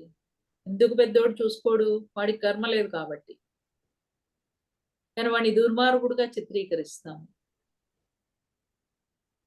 వీళ్ళు చూసుకోలేదు, వాళ్ళు చూసుకోలేదు అంటే ఎవడికి కర్మ ఉంటే వాళ్ళు చూసుకుంటారు. కర్మ లేనిది ఎక్కడి నుంచి చూసుకుంటారు? ఏం చెప్తారంటే శ్రీపాద శ్రీ వల్లభాలో రుణానుబంధం లేనిది సునకము సైతము వచ్చి నిన్ను గోకదు అని చెప్తారు. కుక్క కూడా రాదంట మన దగ్గరికి. కుక్క నీ దగ్గరకు వచ్చిందా అంటే నీతో దానికి కర్మ ఉంది అని అర్థం. అలా ఉంటుంది కర్మ సంబంధం భూమి మీద. సో ఈ కర్మలన్నీ కూడా మనం జీరో చేసుకోవాలి అంటే ధ్యాన సాధన పెంచుకోవాలి. నేను 4 గంటలు చేస్తున్నానండి, అయినా నాకు సమస్యలు పోవట్లేదండి, నా రోగం తగ్గట్లేదండి. 4 గంటలు ఎలా చేయాలా? ఉదయం చేస్తున్నానండి 1 గంట, మధ్యాహ్నం చేస్తున్నానండి 1 గంట, రాత్రి చేస్తున్నానండి, మళ్ళీ సాయంత్రం కూడా చేస్తానండి 4 గంటలు. నువ్వు లేచిన ప్రతిసారి ఎక్కడి వరకు వెళ్తున్నావు అనుకుంటున్నావు? మీ ఇంటి గేట్ దాకా వెళ్తున్నావు అంతే. ఉదయం పూట 1 గంట ధ్యానం చేసి లేచేసరికి గేట్ దాకా వెళ్తావు అంతే. మళ్ళీ మధ్యాహ్నం కూడా గేట్ దాకే వెళ్తావు, ఒకే గంట కదా.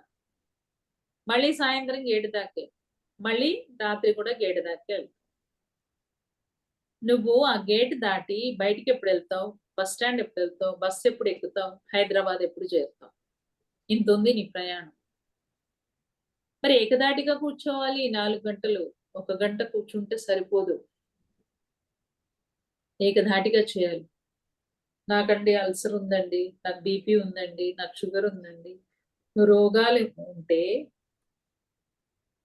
ఇంత పాపపు కర్మ, మనం చేసే సాధన ఇంత.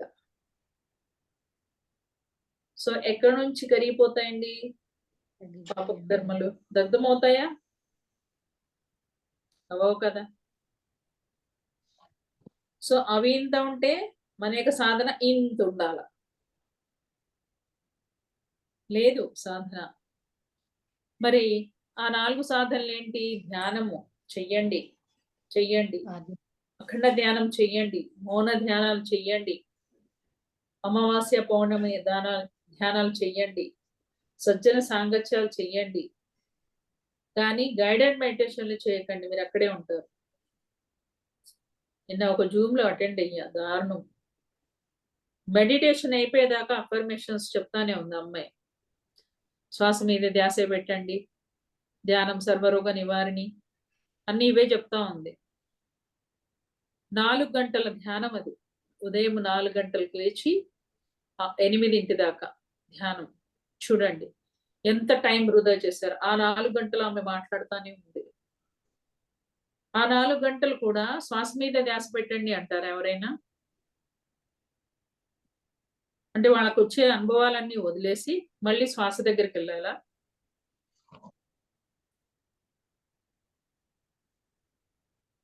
ఇక్కడికి వెళ్ళండి, అక్కడికి వెళ్ళండి అని చెప్తా ఉంది. ఆ ధ్యానంలో అందరినీ ఆహ్వానించడం. ఎందుకు ఆహ్వానించడం? వాళ్ళందరూ ఎందుకు? వాళ్ళందరూ పత్రిజీ చైతన్యంతో అనుసంధానం అవ్వండి. ఎందుకు అవ్వాలి? ధ్యానం సహజంగా జరగాలి. నువ్వు కనెక్ట్ అయ్యేది నీ మూల చైతన్యం, ఈ చరాచర సృష్టి ఏదైతే సృష్టించిందో దానితో నువ్వు అనుసంధానం అవుతున్నావు. ఇంకా దానికి మించిందే లేదు. అవునా? మరి వాళ్ళని వీళ్ళని ఎందుకు పిలవడం? వాళ్ళకేం పనులు లేవా? ఎవరిని పిలవాల్సిన పని లేదు. ఇలాంటి అఫర్మేషన్స్ పెట్టకండి. స్టార్టింగ్ లో వేళ్లలో వేళ్ళు పెట్టుకోండి, పోస్టర్ చెప్పండి, పాదాలు 2 క్రాస్ చేయండి, సహజ సిద్ధంగా జరుగుతున్న శ్వాసను గమనించండి అని. చివరిదాకా నువ్వు మాట్లాడుతూ ఉంటే నువ్వేం మాట్లాడుతున్నావు వినాలి కదా వీళ్ళు. అంటే నీ మాటల మీద వీళ్ళ మనస్సు దృష్టి పెడితే మనసు ఎప్పుడు చిత్తవృత్తి అవుతుంది? నిరోధం అవుతుందా? కాదు. అలాంటి ధ్యానాలు చేస్తున్నారు, చేయకండి. ఎవరైనా మీకు గైడెడ్ మెడిటేషన్ చేయిస్తా అన్నారు, హాయిగా పెట్టుకోండి, ఆ మ్యూజిక్ తో అనుసంధానం అవ్వండి. శ్వాస మీద ధ్యాస పెట్టండి. అందుకని అనవసరంగా మీ యొక్క సమయం వృధా చేసుకోకండి. రేపు నేను ఆ జూమ్కి వెళ్ళబోతున్నాను, వాళ్ళకి చెప్పబోతున్నాను అలాంటి ధ్యానాలు చేయకండి అని. ఏదైతే అది అయింది. సీనియర్ మాస్టర్స్ ఆ గోల వింటూ చేస్తా ఉంటే అసలు సరి అయిన ధ్యానం చేయండి. ఆనాపాన సతి ధ్యానం, సరి అయిన ధ్యానం, శ్వాస మీద ధ్యాస, అంతే. ఎవరి శ్వాసని వాళ్ళే గమనిస్తూ ఉండాలి. ఏ అఫర్మేషన్స్ లేవు. సంకల్పం పెట్టుకోవాలి, ఎప్పుడు లోక కళ్యాణం కోసం పెట్టుకోవాలి. ధ్యాన మహాయాగం అద్భుతంగా జరగాలని సంకల్పం పెట్టుకోండి, అక్కడ బాగుంది. అంతేగాని మా అబ్బాయి పెళ్లి కావాలి, మా అమ్మాయి పెళ్లి కావాలని సంకల్పాలు పెట్టకండి. నాకు 2 వీలర్స్ కావాలి అని అడిగితే పైవాడు నీకు 4 వీలర్స్ ఇవ్వడానికి సిద్ధంగా ఉన్నాడు. నువ్వేం అడుగుకుంటున్నావు? 2 వీలర్స్ అడుగుతున్నావు. పైవాడు ఏమి ఇద్దాం అనుకున్నాడు? 4 వీలర్స్ ఇద్దాం అనుకున్నాడు. అంటే నువ్వెంత తక్కువ అడుగుతున్నావు చూడు. అలా మనకి ఏం తెలియదు మన జీవితం గురించి. కాబట్టి ఏ సంకల్పాలు పెట్టుకోకండి. ధ్యానం కోసమే చెయ్యాలి. ధ్యానం యొక్క లోతుల కోసం చూడండి. ఆ లోతులు చూడండి.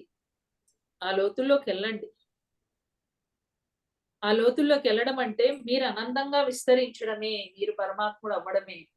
పరమాత్ముడు అయిపోయిన తర్వాత మీరే ఒక పరమాత్ముడు అయినాక పరమాత్ముడి యొక్క లక్షణం ఏంటి? లోక కళ్యాణం చేయడమే, అంతే కదా. చిన్నప్పుడు మేము స్కూల్కి వెళ్ళేటప్పుడు పెద్ద గ్రౌండ్ ఉండేది. ఆ గ్రౌండ్ లో గడ్డి ఇలా మొలిచేది అనమాట. ఇలా ఆ గడ్డి మధ్యలో నించుని మేము ఇలాంటి పోస్టర్ పెట్టేది, నేను దేవతని, నేను దేవతని అని. అభయాస్తం అంటే ఆ దైవం యొక్క లక్షణం ఏంటి? పరమాత్ముడి యొక్క లక్షణం అందరినీ చూసుకోవడమే, సేవ చేయడమే అందరికీ కదా. అలాంటి స్థితి మనకి రావాలి. రావాలి అంటే సాధన సరిగా ఉండాలి. అప్పుడు ఇంకా మనకి ఇంకేమీ అక్కర్లేదు. ఇది కావాలా అది కావాలా అనేది ఏది లేదు ఇంకా. సో ధ్యానం కోసం చేయండి. దాని లోతులు వెళ్ళండి, దాని అంతి తేల్చండి. అలా చేయండి ధ్యానం. ఆ చివరికంటా చూడండి ఏం జరుగుతుంది. మనం ఇంకా మొగ్గలాగే ఉన్నాం. పుష్పం కావాలి, పుష్పంలా వికసించాలి. వికసించినప్పుడు దానిలోని సుగంధ పరిమళాలు వెదజల్లబడతాయి. అంటే దివ్య గుణాలు అనేవి వెదజల్లబడతాయి. ప్రేమ, కరుణ, క్షమ గుణము, సహనము, ఓపిక, వినయము, ఇలాంటి చక్కటి సుగంధ పరిమళాలు మీ నుంచి వస్తా ఉంటే బయట ఉన్న వాళ్ళందరూ మీకు వచ్చి కనెక్ట్ అవుతా ఉంటారు, ఆకర్షించబడతారు. అయస్కాంతానికి ఇనుప ముక్కలు వచ్చి అతుక్కున్నట్టుగా అందరు మీకు వచ్చి అతుక్కుంటారు. మీ దివ్యత్వానికి అంత శక్తి ఉంటుంది. వదిలి వెళ్ళలేరు. మీరు ఏది చెప్తే అది తూచా పాటిస్తారు. అలా ఉంటుంది. సో ధ్యానం కూర్చోండి, గంటలు గంటలు గంటలు గంటలు గంటలు గంటలు కూర్చోండి, ధ్యానం చేయండి. పౌర్ణమి ధ్యానం ఖచ్చితంగా చేయండి. Group meditation compulsory. సో ధ్యానము. రెండవది ఏంటి? సాధన ప్రక్రియలో సజ్జన సాంగత్యం. అంటే సత్యం తెలుసుకున్న వారితో మనము సాంగత్యం చెయ్యాలి. టైం అయిందా? లాస్ట్ 2 minutes చెప్పేస్తాను. సత్యం తెలుసుకున్న వాళ్ళతో మనం సాంగత్యం చేసినప్పుడు మనం ఎన్నో అనుభవాలు తెలుసుకుంటాం. ఆ సత్యం ద్వారా ఎంతో జ్ఞానాన్ని తెలుసుకుంటాం. మనకు వచ్చిన జ్ఞానంతో పాటు వారి జ్ఞానం కూడా తెలుసుకుంటాం. ఎందుకంటే ఎన్నో రకాల మనుషులు, ఎన్నో రకాల కర్మలు, ఎన్నో రకాల సినిమాలు వాళ్ళ జీవితాల్లో, అవునా కదా. సో అందరి జీవితాల్లోని జ్ఞానము తెలుసుకోవాలి. సో సజ్జన సాంగత్యంలో ఎనర్జీస్ ఎక్కువగా ఉంటాయి. మన ఎనర్జీ ఎప్పుడైతే డౌన్ అవుతుందో వెంటనే సజ్జన సాంగత్యంలోకి వెళ్ళిపోవాలి. అందుకే 1 week ఒకసారి కంపల్సరీ మనము సజ్జన సాంగత్యంలోకి వెళ్ళాలి. మూడోది స్వాధ్యాయము. స్వాధ్యాయము అంటే పుస్తక పఠనము. సార్ మనకి చక్కటి పుస్తక పఠనాన్ని, అభిరుచిని మనకి కలిగించారు. ఈ పిల్లలకి చిన్నప్పటి నుంచి ఆ పుస్తక పఠనం పట్ల అభిరుచి పెంచండి. ఇంట్లో పుస్తకాలు కనిపించాలి టీపాయ్ మీద. ఖచ్చితంగా ప్రపంచవ్యాప్తంగా ఉన్న పుస్తకాలన్నీ కూడా మన ఇంట్లో లైబ్రరీ ఉండాలి. ప్రతి ఇంట్లో లైబ్రరీ ఉండాలండి. పిఎస్ఎస్ఎం యొక్క లిటరేచర్ ఆత్మజ్ఞానము అంత బ్రహ్మజ్ఞానాన్ని ఇచ్చారు సార్. ముఖ్యంగా సార్ పుస్తకాలన్నీ చదవాలి. సార్ ఇచ్చిన పుస్తకాలు ఎంత అద్భుతం అంటే మహా అద్భుతం. ఆ పుస్తకాల్లో అనంత జ్ఞానం ఉంది. యోగ పరంపర, ఆరోగ్యమే మహాభాగ్యం, వాక్షేత్రం, ఆనాపాన సతి ధ్యానం,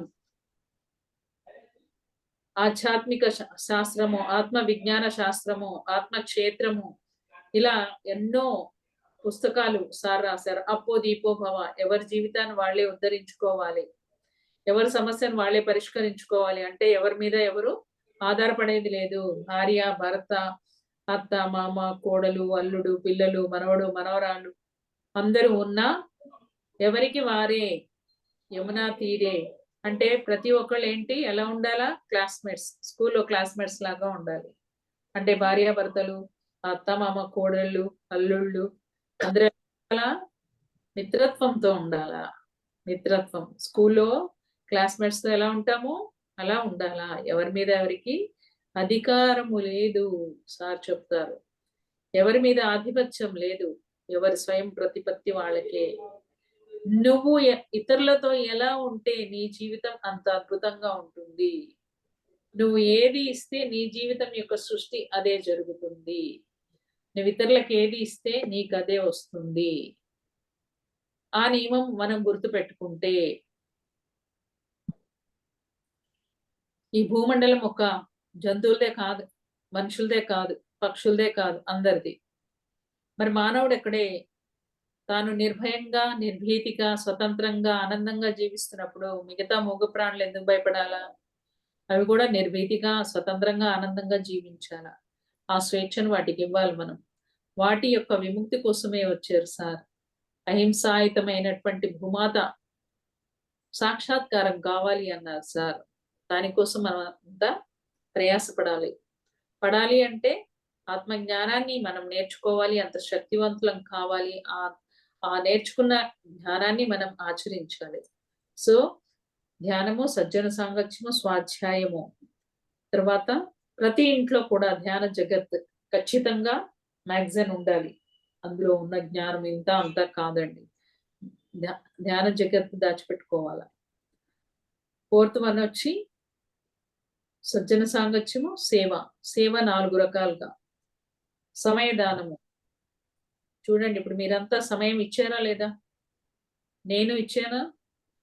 సమయ దానము. జ్ఞానదానము, మనం తెలుసుకున్న దాన్ని నలుగురికి చెప్పాల. ధ్యానం అంటే ఇలా చేసుకోండి అని చెప్పలేరా? మీరు ఫోన్లో చెప్పొచ్చు.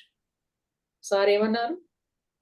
ఏ తెలిస్తే చెప్పండి, బి తెలిస్తే బి చెప్పండి, సి తెలిస్తే సి అన్నారా?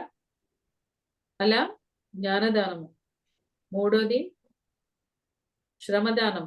ఈ శరీరంతో శ్రమించండి, ఆధ్యాత్మిక కార్యక్రమాలు చేపట్టండి, కుర్చీలేయండి, పాంప్లెంట్ పంచండి, వంటలు చేయండి, ఎన్నో పనులు ఉన్నాయి, ఫ్లెక్సీలు చేయండి, పాంప్లెంట్స్ తయారు చేయండి, చేస్తున్నామా లేదా చూసుకోండి. శ్రమదానం. చివరిగా వచ్చింది ఏంటంటే మానవుడు చిక్కుకుపోయేది ఇందులోనే. ఏంటది? సంపద దానం.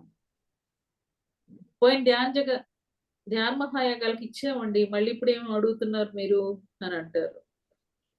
ఇస్తే మళ్ళీ తినట్లేదా? మనం తింటున్నాక. భగవంతుడి డబ్బులు భగవంతుడి పనులకి ఇపోతే ఇంకెందుకండి? అవునా కాదా? కాబట్టి మనం ఎంత ఇస్తూ ఉంటే ఈ చేతో అంతగా ఈ చేతికి వస్తూ ఉంటాయి. అవి మనవి కావు. ఎవరివి? భగవంతుడివి. పిఎస్ఎస్ఎంలో ఉండడం అనేది అద్భుతమైన అవకాశం. ఎవరికి అవకాశాలు? మన ఎదుగుదలకు అవకాశాలు. ముఖ్యంగా జటిలమైన కర్మలు సంపదని దానం చేసినప్పుడు సడలించబడతాయి. అంటే ఆ జటిలమైన కర్మలు ఎలాంటివయ్యా అంటే సంపద మీద అమితమైన ప్రేమ, బంధం, అనుబంధం.